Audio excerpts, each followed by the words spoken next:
Sa dugang nga balita, Ungka Flyover ginalantaw nga lubos nga mabuksan sa Disyembre 25 subong nga tuig.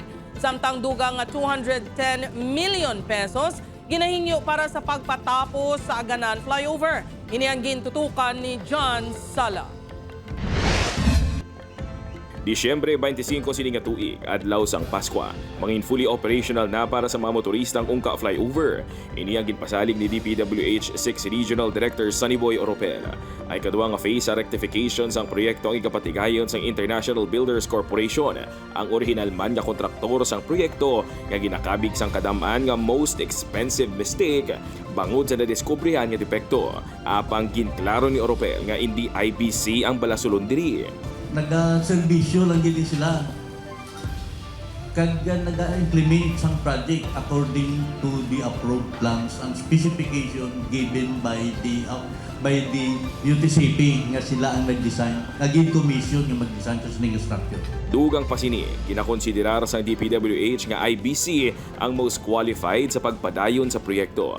Parte naman sa salabton nga ginatudlo sang ahensya sa UTCP, ginatag ni Anay Senador Franklin Drilon nga hindi DPWH ang kinahanglan nga magpasabat sa mga kompanya.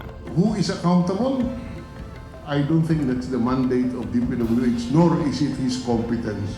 It is the mandate and competence of the Ombudsman and where the case is pending today. Samtang nagapangayo naman sang dugang paghid nga 210 million pesos ang DPWH 6 para sa pagpakay-o sang depektibo man nga Aganan Flyover.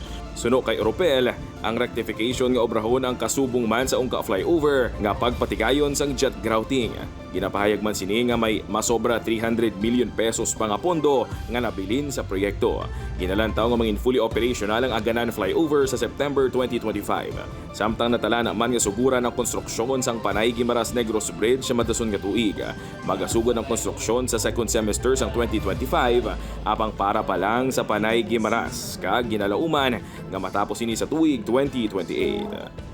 Upod kay Hans Disyerto, John Sala. Western Visayas.